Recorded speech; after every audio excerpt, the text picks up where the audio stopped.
So we here, the podcast going live. Am I getting any? Okay, there you go. All right. Make sure my mic and everything's hooked up because it looks kind of low on my stream. So let me go ahead and check this audio. Should be coming in nice and clear. Nope, I'm still not getting a good feed on it. Okay, mic's good. Echo, cancel. All right.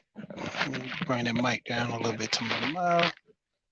All right. That's okay. There you go. Perfect. Perfect. What's going on new in the building, man? Hey, finna drop this bill on us, man. We finna try to build something right quick, man. I don't know. I might go ahead. This would be my hour long where I break it down. Bring a couple of people up, and I'm gonna start dropping these every occasion, man, because I want to get to the fellas, man. We're gonna get to the bread and potatoes, man. The thickness of the community. See how we gonna do things. Actually, just getting off work, grabbing my little stuff out my truck. Uh, yeah, man. Dealing with right now where we stand, man. I'm just gonna hit it over the head with this. As of right now, I got my boys in tutoring because I see a lot of parents complaining. Even my wife, me, we both are complaining about the situation with our kids. You know what I'm saying? Being in homeschool, as I call it, for a lack of better, to dealing with the kids at home. So since they there, we got to deal with it. We can't move nowhere around it. You know, and with me, it's a pretty big penny, man. Them dudes, they well, not a big penny, but it's some money. Them dudes go to tutoring twice a week. I got twins, so double trouble. And you know, I gotta have that money set aside. I gotta have all these other things set aside. So I just actually went to the store, bought some little stuff. We finna do some planting, uh, planting some flowers. Finna get these boys out here moving around, getting them a green thumb. Cause they inside, they ain't got nothing to do. Finna have them up here trying to grow some plants, keep them busy and active. And also with their tutoring, I bought some little supplies where, they can count out with their math. They got the books, everything. They got that online.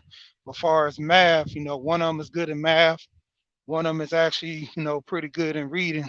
Figure that. You know, my best subject was math, but I guess it's like that for twins, man. They have their own little, ways that they want to do things. One want to do things the other way. Give or take.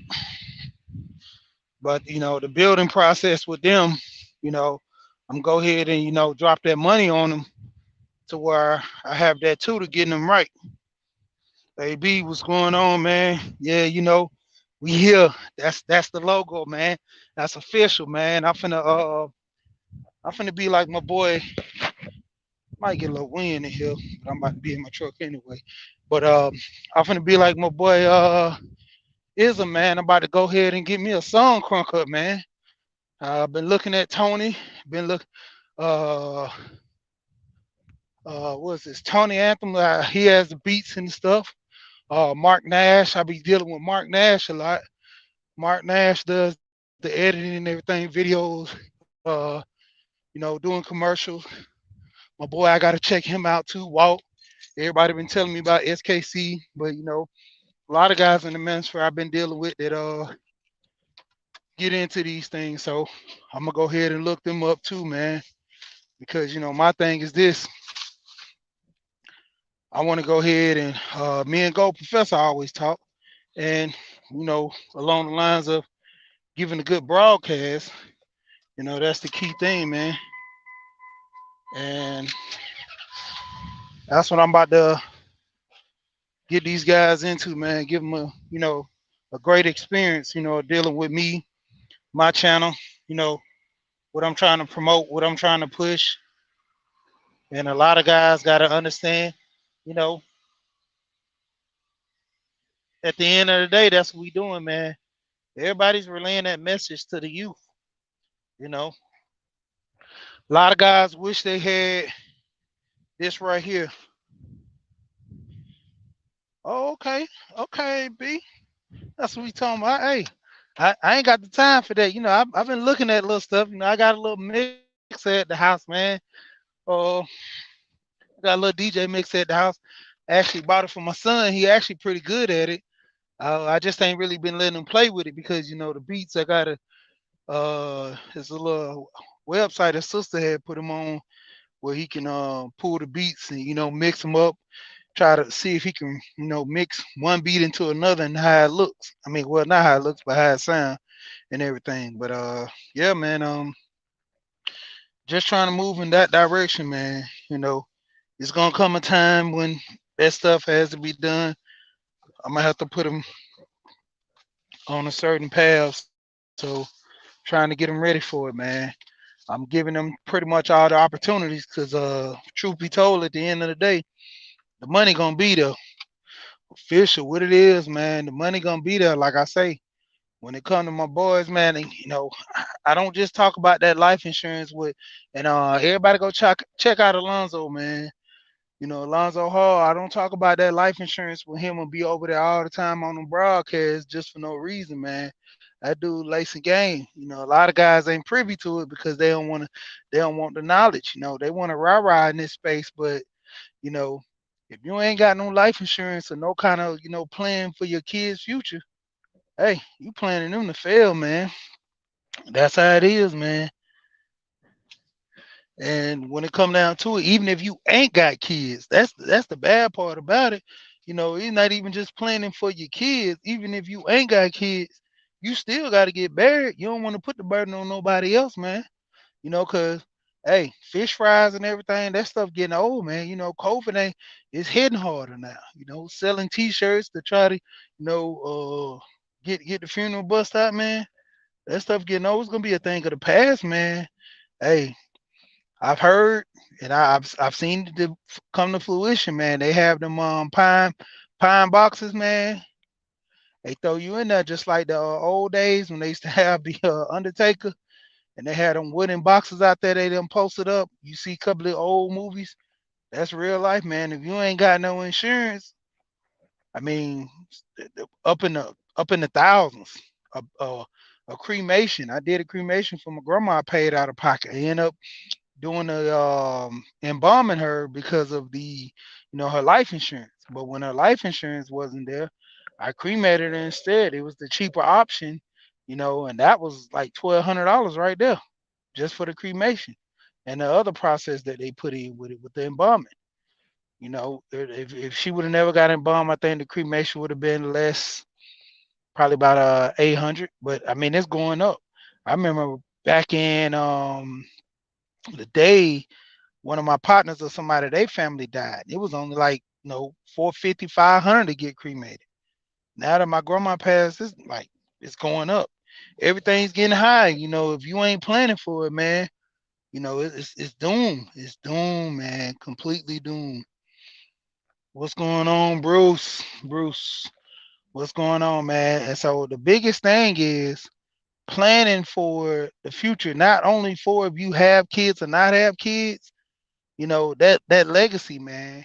Like I told my best friend, I said, man, to be honest, that life insurance is gonna put my kids in a better place. Even with the grandkids, as I get grandkids, they gonna have a set amount of money that they gonna be looking forward to. My wife gonna have her set amount. I'm trying to put enough money to the side where I can at least take care of 3 generations. And life insurance is the only thing that I'm looking at is gonna help me do that. A lot of guys we talk about it in this space, but that's even like me. I'm trying to push one of my kids into going into politics, man. He don't got to be the president if he can't get up there to that status, but he can be a senator. He can be a governor. he could be some in the judicial branches to where, he can set some type of laws or make some things happen for the community. You know, I'm going for that. I listen to Sheila talk about that stuff, man, and I'm gonna push one of my kids in that direction, or maybe even both. Sink or swim moment to the point where if they do it, they do it. If they don't, oh well. But they're gonna have the tools to do something else greater.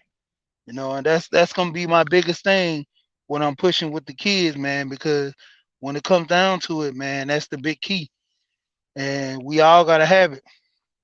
We all gotta have it. When it come down to that life insurance, man, like I said, I'm putting my kids, you know, and the grandkids all in a better place. I want to be a generational thing, not a generational curse. I want my kids to go when they get older, they got life insurance already. I want them to get life insurance so they own. When it boils down to it, I should have went on here and got my kids a big plan like I got, but the money wasn't feasible. But working on it now. And as they young, the insurance gonna be low, man. So, that's why I was getting into it with my oldest son, to where if I put him on some life insurance, I'm gonna get him to, do his thing. What's going on, Brownsburg? Absalom, what's going on, man? And to get them boys, and up a little higher to where my oldest son, I explained to him about the life insurance, and he's looking into it because, like I say, he works two jobs and he in college. you know, Crazy boy just bought a motorcycle, man. I'm like, dude, he really living this whole freedom of not being at home, to where he making little mistakes here and there, but it's not it's not big mistakes, man. Some of them are financial, but like I say, it's not big, and to the point where he has to do his thing, man. And when it comes down to it, you know, he get that hustle and grind from me. His And to be honest, I always tell people, when I break it all the way down, that's my stepson, my oldest two kids, my daughter, and oldest son is my two stepkids. But I always call them mine in general. You know, they never, gave me that shite moment to where, you know, I can't be, feel some type of way towards them. They had they little moments where they had attitude, but mainly my daughter. Them girls, man, they hard head, man. But my boy, me and him, we only had one clash where I snatched his glasses off and I'm about to give him the business, and he had to check himself at the door after that because he knew I wasn't playing with him no more. You know, hey, and when it come down to it, man, I be just trying to teach him everything that I want to try to get him into the mind frame of business, because I didn't have nobody teaching me that. Even my youngest boys, you know, them dudes, like I showed you that dinosaur set I got on the page previously, man. You looking at well over what 500 or better just in dinosaur toys. For their birthday, they dropped $200 on dinosaur toys. $200, man, like 180 and some change. But you might as well say 200 on dinosaurs, stuff that they play with occasionally, because they pretty much don't be on the phone as much. I be shiting them, man. I do little stuff. They might, get a problem wrong. Hey, you can't go on your phone for a whole month. They be like, man, it's a privilege for them. And every now and then I snatch them off punishment, be like, yeah, man, go on, get on your phone. You did something good. Give them a reason to, man, because dealing with these kids, man, they gotta have that notion that being the way that they are, younger in the generation, doing what they do in school is a beautiful thing, man. I ain't gonna try to spoil them too tough, man, but you gotta show them some type of love when they doing good, man. That's how I look at it. You always gotta show them some type of love when they doing good. And and the biggest thing is, I want to get these boys to the point where they're gonna be in a position to, do so much for, the family, and get themselves together. And that's the key thing, man. When you have kids, you got to put them in position to win. That's my biggest thing. You gotta put them in position to win, man. And like I said, it was a struggle to actually get a wife, man. I ain't want to be no baby daddy. At the same time, I did want my kids, and it was a struggle for me to actually with that concept of being a baby dad versus being a husband and being married because I wanted my legacy to move on. My parents, they passed at a young age, so I was already in that building process. That's why I guess I was more or less shook with making money and providing once I got to the point where I had kids and got married, and try to do everything the right way to where I ain't have no bumps in the road. And if anything occurred, I was gonna be good. I kind of moved myself around good people. Every now and then I got into a bad situation, but as I got older, I got wiser. And to the point where like I was saying on the screen before, that I actually started dressing the part, man. Even as a young cat, man, I had suits. I had, about 2 or 3 suits, one that major. I ain't gonna say I was, no Steve Harvey or nobody, but I had me some suits, man. I was putting on, had had strictly on a couple of outfits, man, to where, when the people see me with my outfits on, I was out there doing my thing, man. They say I look good, I had my old top hats, my fedoras and stuff to the point where, hey, young man, I hung around old people, man. Got an old soul, man. That's all I used to do. Be around old cats. I'm still around old cats. This weekend I was at one of the old heads' house playing cards. His daughter came in town. Man, them dudes hit me over the head the first day for about 140 in poker. Got back Saturday. I popped them for about 180. What I know, about close to 200. They about 220 or something like that.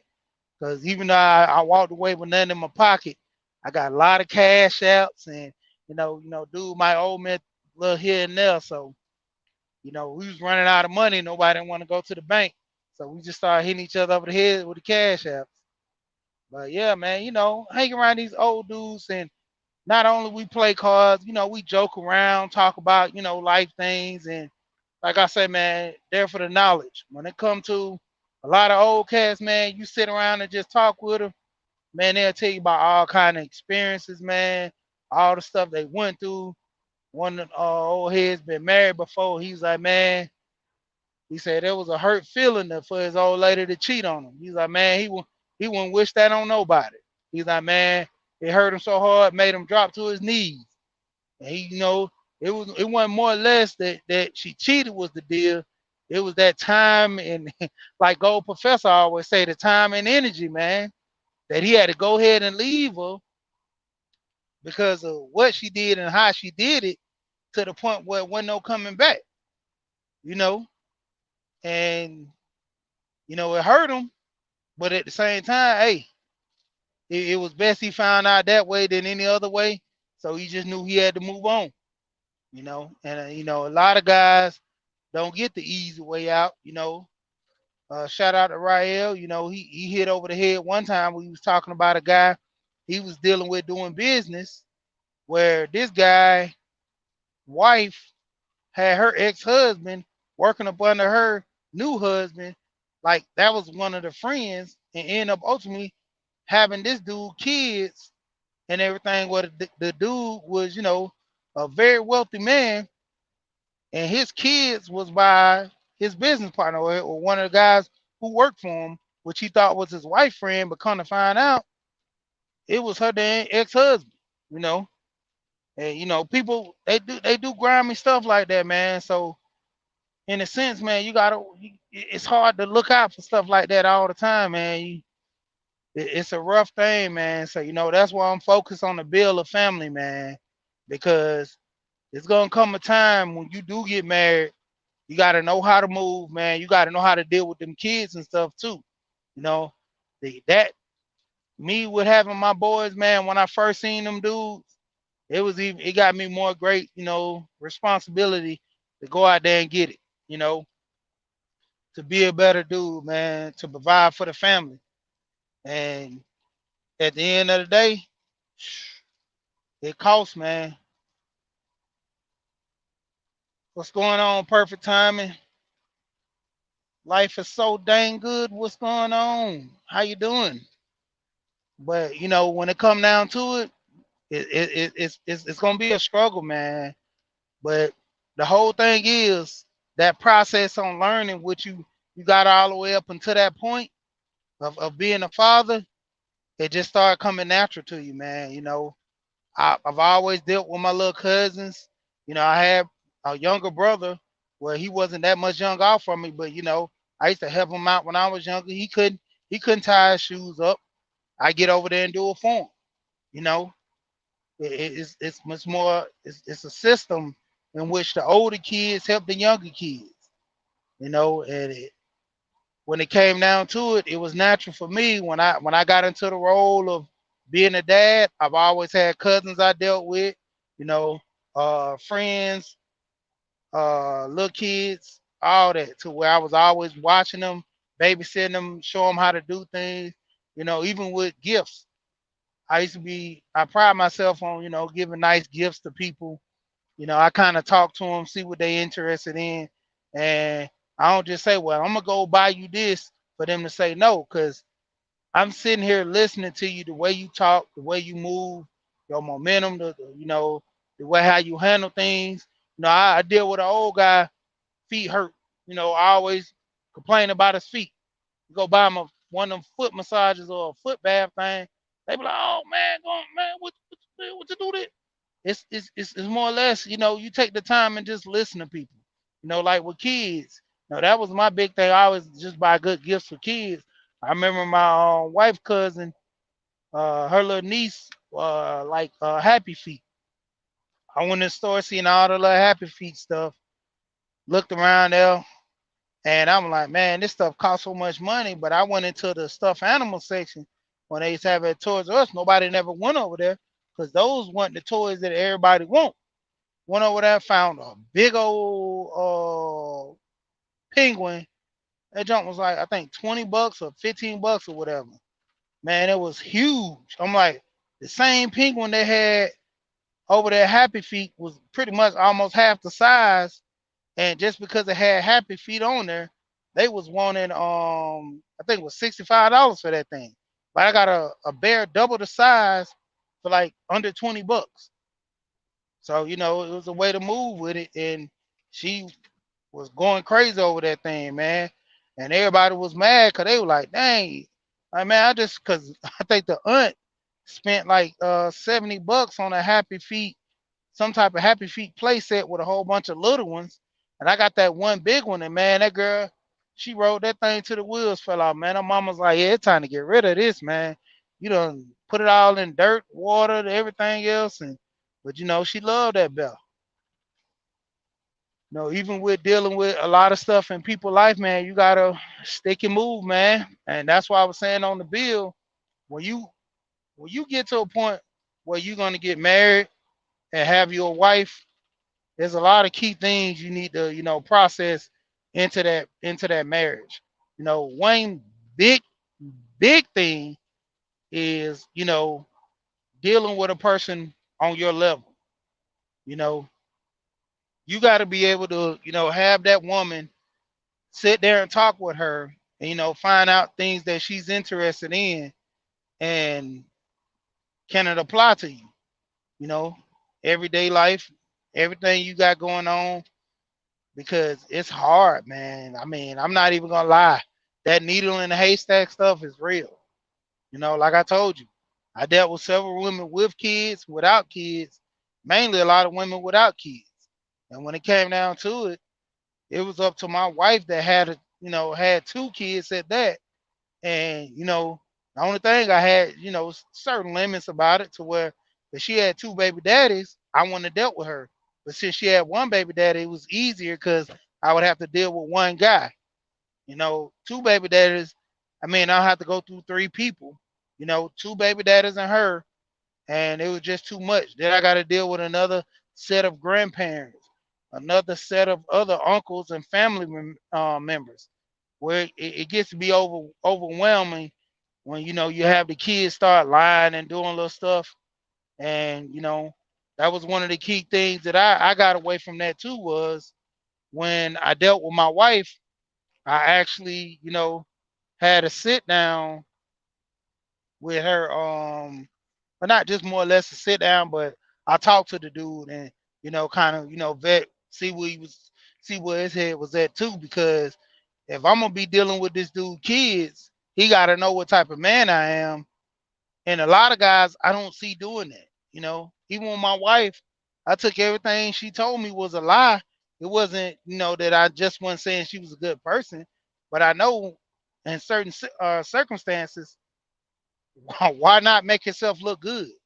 You know, how many times have you, what I'm saying, been in a situation where you're just dealing with friends, where you had two friends that don't talk, and you be like, man, why y'all not talking? Oh man, this guy he crazy. You know, this guy he tried to steal some money from me, man, and that's why we don't talk. And he thought he was trying to get over on me, man, and I peeped all that, and that's it just ended our friendship. But then when you might go kick it to the other person, which they think you're not finna do, and they be like, yeah, man, we was cool up until the point where the guy he tried to get over on me with a bad deal, and when I peeped it out, I called him out on it. He took offense to it, like, we boys, why don't you just take my word for face value or listen to me? But then when I called him out on his flaws and showed him where he was doing this and that wrong, he took offense. Like, who did you get this from? Or how did you know this information? And it's because you did your research or your homework. Now their relationship is kind of struggling, and now it puts you in a bad predicament because you went in, essentially fact checked them and seeing that everything that they saying was a lie. So, that's how I looked at it with my wife. Even before the marriage and everything, I was like, well, you could say everything because I've been around women with baby daddies. I've been around women that been in a relationship, and it was always crazy how they would go in on the guy and say he's this and that, where half of them might have been that, half of them might not, or just I would say either a quarter of them, because at the end of the day, my wife, this dude, the baby daddy, he wasn't all that bad, but his whole thing was he wanted a whole bunch of kids and he didn't want to work, and that was a red flag. My wife should have seen that, but as you heard in one of the videos, she's a nurturer to the point where she wanted kids, and she fell along the same lines as a lot of women that kind of either to her older years want kids at that time, because the biological clock ticking. And she broke down some things about it. I'm actually gonna probably put it in the video that our next video we're gonna do, talking to her about the issues with her baby dad, and what came about with that, and how they actually got together, because the reason why they met, it was funny too. But yeah, I mean, even holding my feet to the fire, I dealt with women that were pretty decent, but it always was a key factor, couldn't get past that line. And for some reason, I always got out with a lot of women, whether it be, somebody in the family busting them out, their friends, kind of snitching on them on the low, or, just them showing themselves after being around and, trying to, come off as this humble person. And the truth actually came out due time. And I was thankful for it, because I could have got married at a younger age, got myself caught into, a marriage to where, which I probably would have never stayed anyway. But the whole point of me getting into a marriage, ultimately to get back, turn around and break up, I didn't want to go through that. And the cost of the weddings and all that stuff, you know, it's hectic. It plays on your pocket, you know. And so basically, like I always tell people, that's why I'm in this space right now, to give people insight to marriage.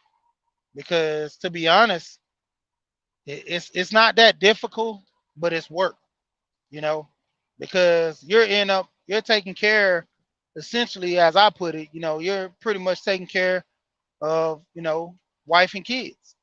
So you gotta have a mindset of, the protector, the provider, even without kids.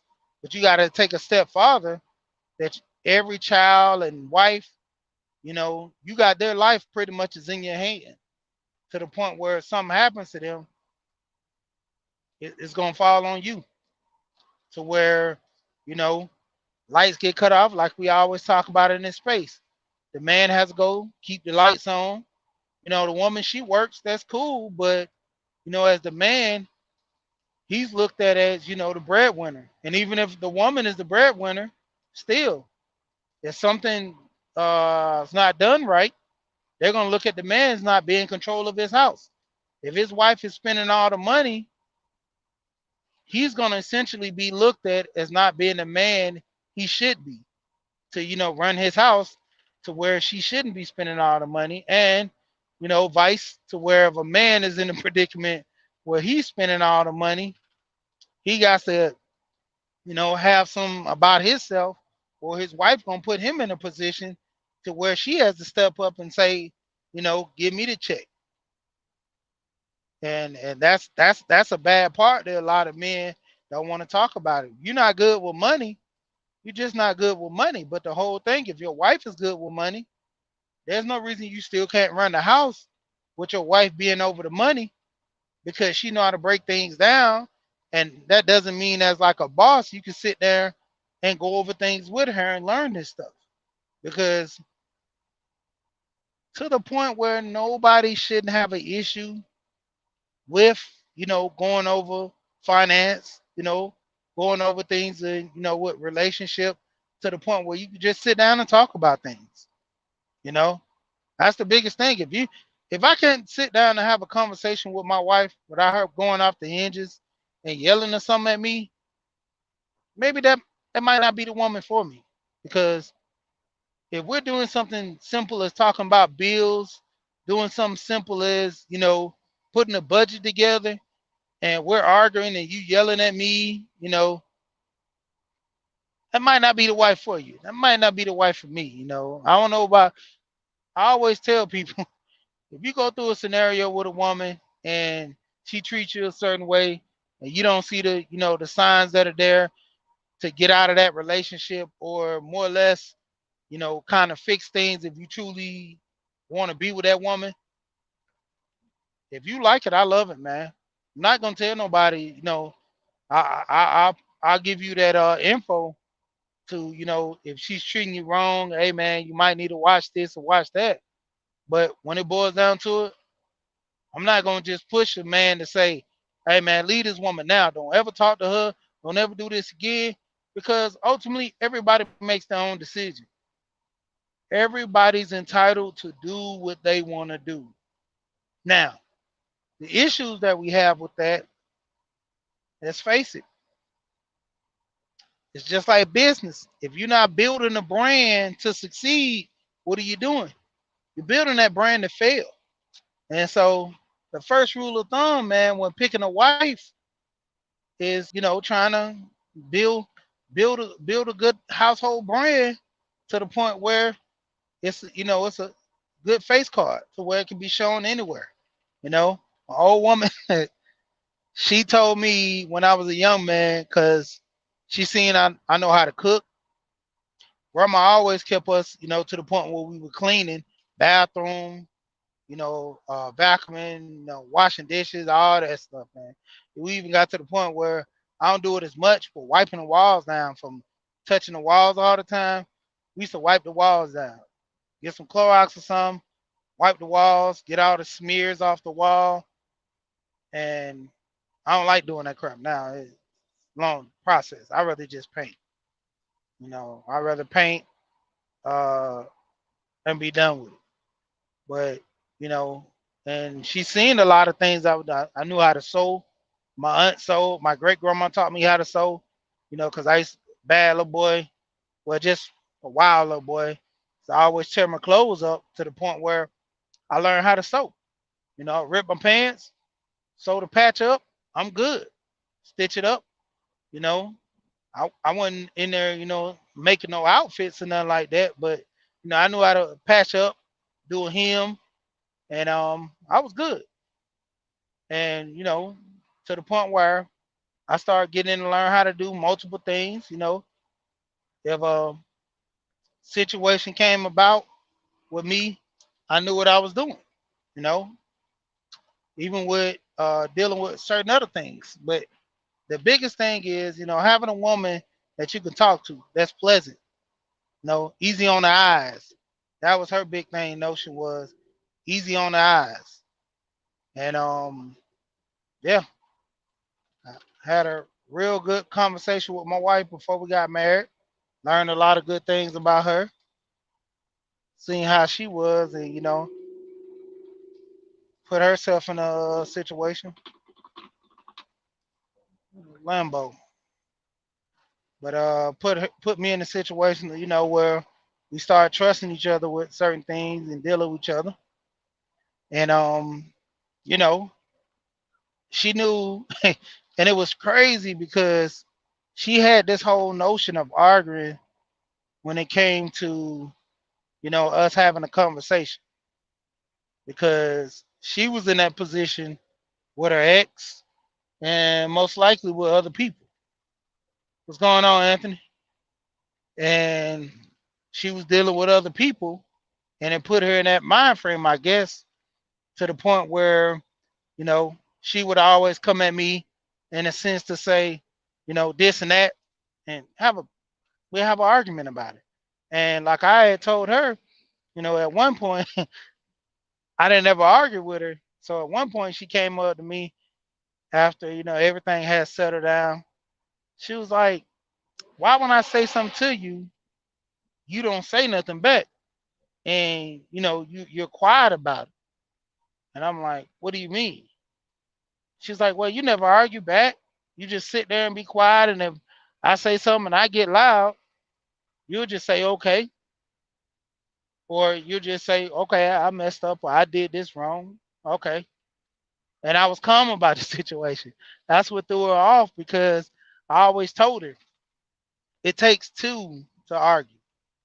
If you're the only one that's arguing and I'm not, you sound pretty foolish, especially if it's, something that's not that bad and you just, for the sake of making your stand that you want to, get real loud and stuff about it, you look foolish doing it because I'm not going to sit here yell and all that stuff with you. My demeanor is not that.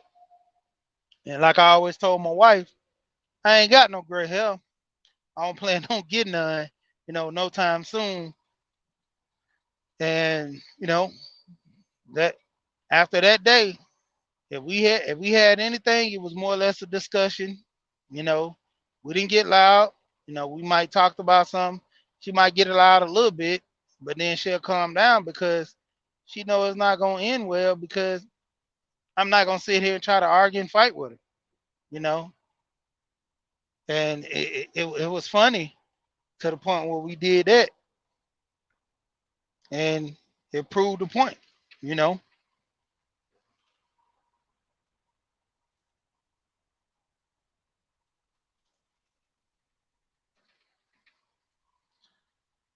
yeah.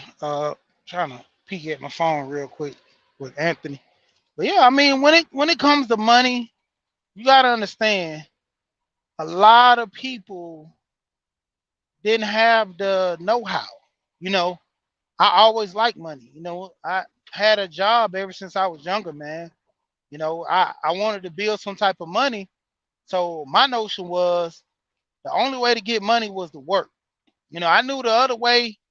I kind of walked across that line every once in a while, but I knew the money for me to, make money was to go to work.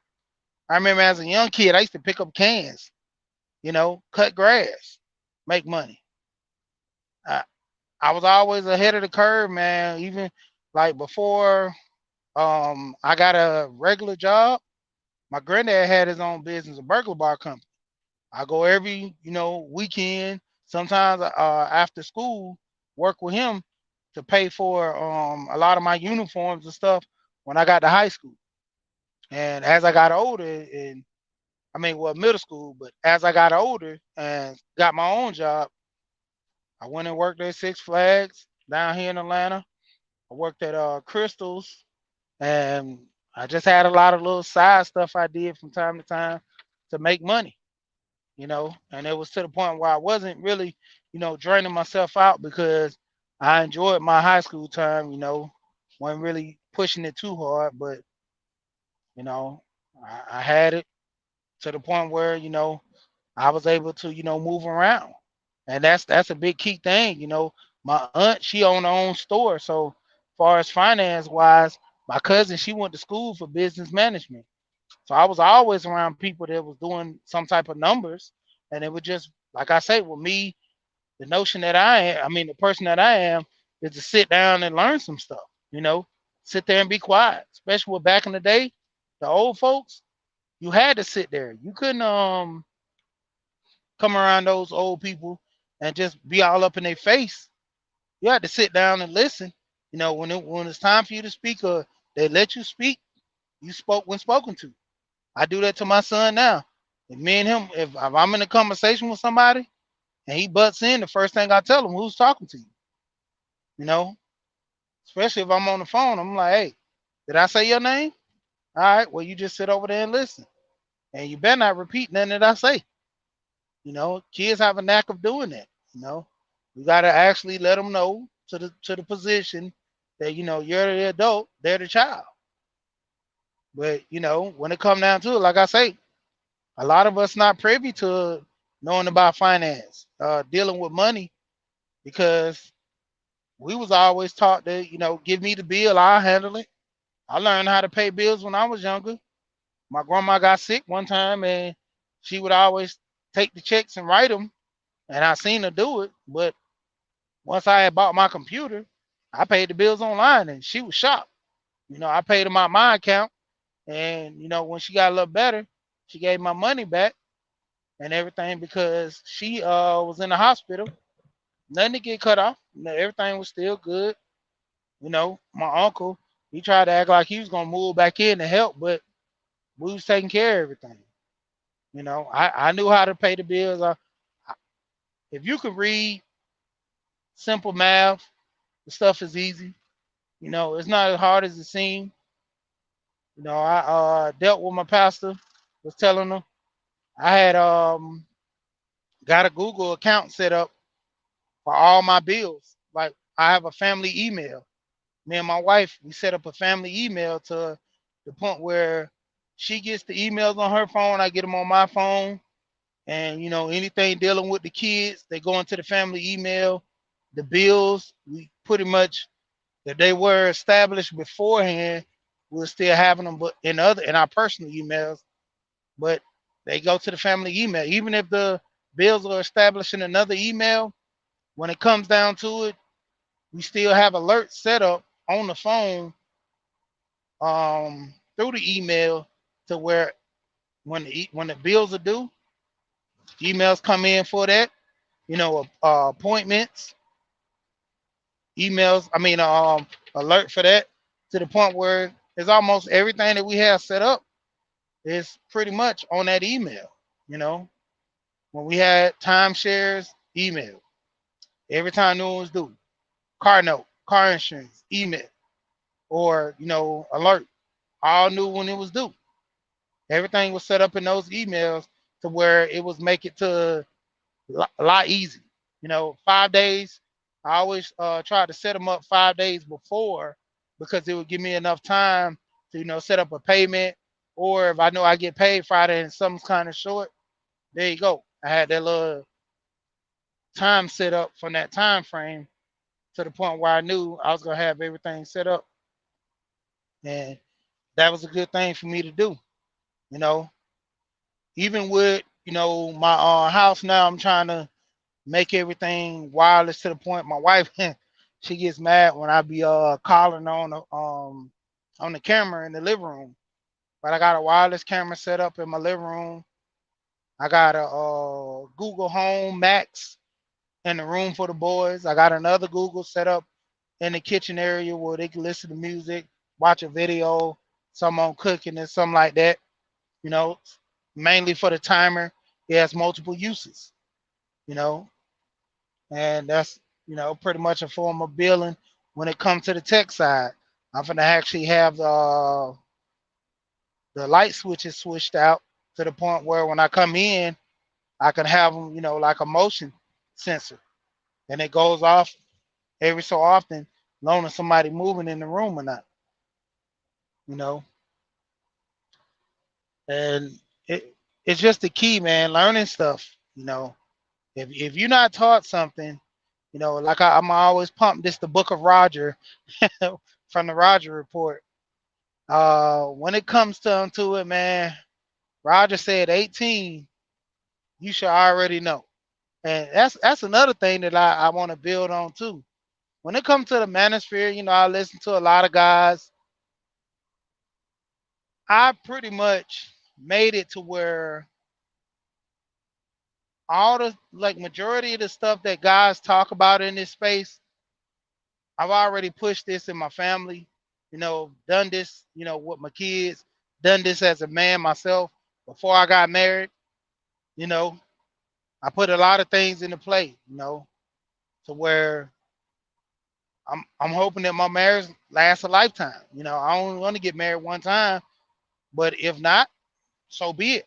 I talked to my wife about things to the point where if I end up, getting a divorce, I told her I'm taking my boys, and it's not the point of me just taking them from her because I already explained to her, it's not going to be a burden on me. I know it's not going to be a burden on her, but she's been taking care of kids pretty much from the time she was like, want to say 10 from her brothers all the way up until now. And even with me having kids with her, it was a lot because she was so focused on doing it herself. And we got married before we had the kids, but it was still that notion in her head to where if she had kids, she was going to have to do it on her own. And which she didn't know how much help I was going to give her, you know. Even like now, I take my boys everywhere. We just went to the party I went to this weekend. I brought them over there because the guy, his grandkids came down. And I brought my boys' little electric motorcycles. They bought their little dinosaur collection and dealing with the other kids. And, they had a ball, you know, down there playing cards and messing around. Had the kids upstairs doing their thing. Everybody ate, had a good time. You know, I make it to where my boys go around with me everywhere. They see little things I do. They see things that, need to be done and improved. I show them. Uh, I show them how to drive. My son Elijah, he swear he gonna own a Tesla dealership, man. And I get on him about doing his math. That's one of my driving points with him. If you want to own this dealership, man, you got to know your math. You know, hitting them overhead with the science. You got to be able to read contracts. I told him it's a Malcolm Cunningham, black brother down here. He owns a Ford um, dealership. He had to pay $100. I mean, 100,000 for the license. I believe he was saying when I heard him on the interview. 100,000 just to sell them. That's not even the ones he bought. That's just the ones he has to get the license to get approved. You know, and looking at those contracts on things, man, how much money you gonna make? How much you gonna lose? You know, knowing business. That's like the biggest thing for a lot of people. I've ran, a couple of businesses. I've had personal business. I ran myself. I was in high school running a marketing company. I was doing so good at one marketing company in high school, and which I knew both of the guys. One of them, it was a guy who was my coach. Well, both my coach, but one of them, he actually worked at the radio station, and he seen how well I dealt with the guys that he had, working, he hired me on as the manager of his company, and he put me in position. And it was crazy because I would actually pay the guys out of my pocket because I made so much money at the company I was working at full time. And that was more or less a part time or whenever I could do a gig, but I still was in control of it to where, you know, I had money to the point where, back then it was before Cash App.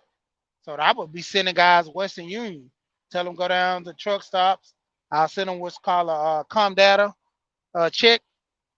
Uh, it was more like a Western Union type thing, but I would send Western Unions as well, to pay my guys. I had like a 9 man team, and most of them was my friends to the point where I'm like, if I'm gonna hire somebody to do the work, I might as well hire my friends because if I get some random guys, I can hire them, put them to work and cool. But if I got a friend over here struggling, why I can't hire him? You know? And that was a situation where I actually fired one of my friends. And the guy hold it over my head to this day, man. Yeah, go Pete, we here, man. And he hold it over my head that I fired him. But like I told him, that was a tough thing. But I'm like, it's business, man. At the end of the day, the process on getting paid, the process on, the way the company moves. And I told him I can set up something with me and you to work. And, he just ultimately wanted his money, doesn't want to fool with the company no more. To the point where I knew we got paid a one lump sum on a check, but we have to wait 2 months to do 2 months for payment. So I would set up guys on a pay scale to where the guy he normally this was a part-time gig for college kids, and I took it upon myself to grab a lot of the contracts from him and just relatively give it to my friends that wasn't working. I'm like, you needed money to do little run around and buy stuff and here and there, so why not come do this and get a little money, and you only doing part-time work, so it's not like it's a full-time gig. And they had fun with it, man. It was cool, Had great times, I promoted movies. I did artists. I met a lot of artists. I met Benny Siegel and all them. I never met Jay and Dame. I met Benny Siegel, Freeway, Andre 3000, Big Boy, Pastor Troy, a lot of local artists as well from Atlanta. But it was a shock, man. Dealing with those guys, I had an opportunity to meet Carl Kanai because I was into fashion and stuff, and I like to draw a lot. So ended up getting to the point where I was gonna deal with him, and you know, that was a big thing. And coming down to it, there was a lot of situations, man, where I kind of put myself into play to where I could, do things for myself to make my life better. You know, I ultimately start, buying different cars, in and out, but it was a whole building process to where I knew if I'm buying something, I had to be able to fix it. So that's what I got into mechanics, building myself, man, to be a better person, building myself in which, the key things to where if I'm offering so much to my wife, she has to be in return, offer, just as much, if not more, for me. Because, you know, it was a situation to where my wife's control arm on the steering went out. That was what was it? $1,500 just for the control arm to get fixed at a dealership. Bought the control arm for less than 300 and did it myself. You know, I had a situation where my Cadillac converter went out on my pickup truck, $1,800. I bought the Cadillac converter for 600. I think it was like 580.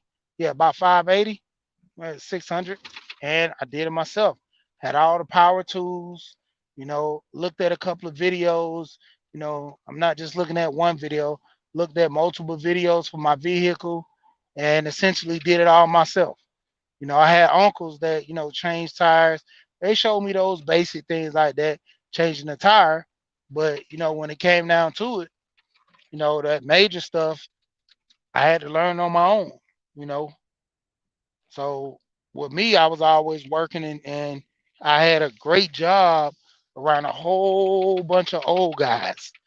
And with dealing with those old guys, I was able to learn how to, uh, moving furniture, but I was able to learn life lessons, man. That was the key in which, I survived a lot of times was learning those life lessons from those old guys to where they showed me how to move around and not get caught up, bad relationships, not get caught up in situations where I'd be going to jail because a lot of those guys, they always told me they seen something big in the way I move. There was something different about me. Even my brother, me and him worked at the same job, and everybody looked at me. It's more or less the lines of yin and yang. And I'm gonna go ahead and say it.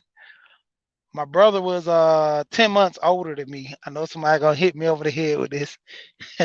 Every time I tell people that about me and my brother, and they always say, "Yeah, man, your mom wasn't wasting no time, was she?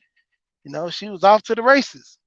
I always get a kick and a laugh out of it. But yeah, man, when it come down to it, you know, me and that guy, we was at that job and we did our thing. We had, you know, all the guys up there wanting us on their trucks because my older cousin, you know, he actually had his own furniture business and me and my brother went and worked for him.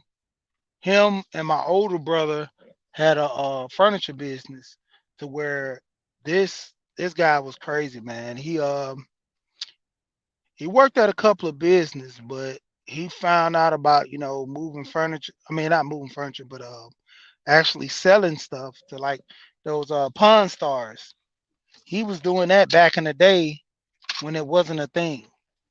He actually went out, bought a whole bunch of storage units, and just go, Professor.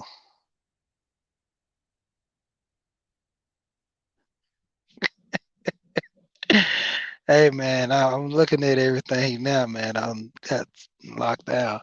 But yeah, man, my cousin used to buy stuff out the storage units before the Pawn Stars, so he was able to get to the point where he was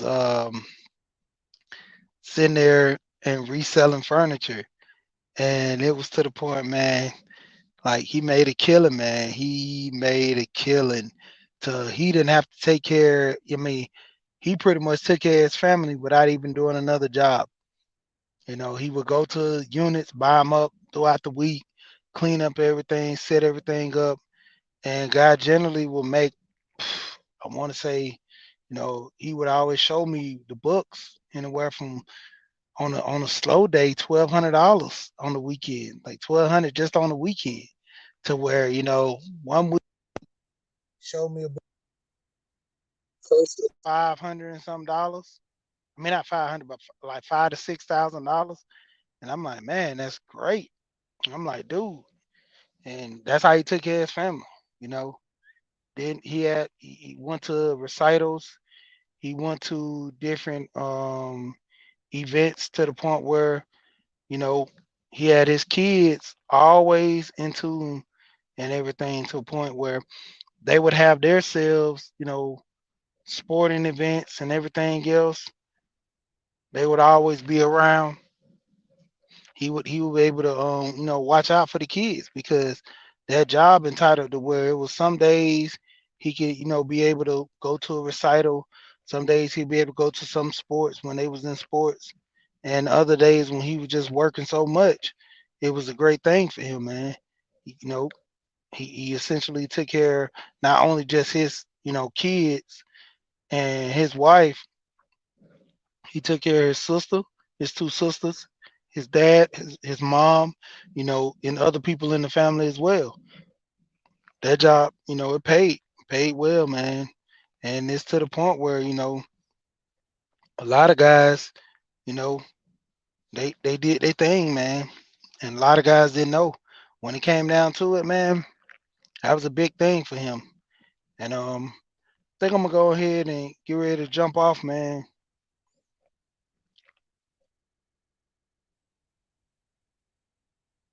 I'm gonna actually get ready to jump off in a few because I'm gonna try to go ahead and get in this house and do some more husband duties and getting things to the point where I want to get my boys set up. I just bought some supplies, like I said earlier, for them to do some of that math homework that tutor gave them.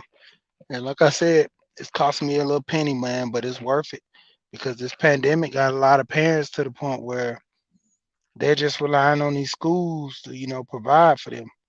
And if it's not actually benefiting the teachers, I mean, because they're only doing so much, and the kids still losing out. So as me as a parent, I took a step further and I got them a tutor. You know, they got it. At the end of the day, I can't rely on the school if they're not giving me all the information I need. I mean, they're not giving my kids all the things that they need to survive. I'm just gonna have to, put my best foot forward and, hey, get the job done. Because at the end of the day, when it comes to that money, I'm just have to put it in the budget. And if something else pops up, I'm putting it in the budget. And if it needs me, I have to make more money. Guess what? I have to go make more money and put it in the budget. Because at the end of the day, nothing stops. You know, the kids need stuff. You need stuff. And in order to provide, we gotta keep life going, man. We gotta keep things going. We can't. Hey man, I'm gonna go ahead and drop a cash up, man. I'm like I said, I'm gonna do it. I'm gonna set everything. I'm gonna set all my stuff up, man. But like I said, I'm gonna go ahead and cut out right now. But yeah, when it comes down to it, man, building with family, man. I'm always push this with the family. I even go ahead and put my picture up with me and my boys, and yeah, I wanna go ahead and push family more and more, man, in this space because it's needed. At the end of the day, we gotta build our community, man, and it starts when we build in our community. It starts with us actually, putting our foot forward, man, and trying to figure out things. You know, I'm gonna start having my streams more structured because, like I said, I got a lot of equipment I just picked up on, so I'm gonna have to, what I'm saying, get everything ready in order to, hit the process and make some things work, you know. And that's like the biggest thing, man. Trying to get your family together. You know, you gotta have an understanding of what's going on, within them walls, because you're there providing for them kids. You're there providing for your wife, man. And I just like I said, my biggest thing is pushing family in this space. Everybody can't get married. You know, it comes to the point where everybody can't become a millionaire. But if you have the, know-how, you have the knowledge, you're putting yourself in a situation to get married, and if it works out, if it works out, if it don't, it don't. But choosing the right one is hard. I'm not gonna lie to you. You know, and there's some things that me and my wife work on that she's done, and we work through things. It's not nothing major, like little small stuff I don't like to be irritated about, but that's enough to drive you crazy. What's going on to the Kang stuff, man? What's going on, Kang? Hey man, you always gonna get the shout out, brother. Man, hey, I know, bro. We gotta link up, man. We still ain't linked up in a minute, man. But yeah, man, when it comes to family, like I said, I'm gonna keep pushing family in this space. I'm gonna keep pushing family in the space. I'm gonna keep, what I'm saying, getting these guys to the point where they got that mindset of getting married. Because ultimately, if we on these spaces and we tell all these women, You know what we trying to get out of these relationships, you know, when it comes down to it, hey, we need to be the same way. You know, we can't ask for something and we can't give it as well, man. You know, we gotta be able to push that forward too, man. When it comes to a lot of people that's coming in this space, they looking at the way the old heads move, you know. They're saying certain things that which the old generation has put into play, and if they like it, cool. And if they don't, they're gonna speak on it. And as older men like me, I'm getting older to the point where I'm not no old man, but I'm gonna have to speak on the issue at hand when it comes up. And I'm gonna have to speak from a mindset, that's elevating these younger guys to the point where, they can get it. Because like I always tell my oldest, I'm not that far off from you guys. So a lot of tricks in the trade that y'all been doing, hey, that was privy to me around my age. This new technology, man, is getting these kids to the point where, I'm always have to stay up on game with my younger kids, man.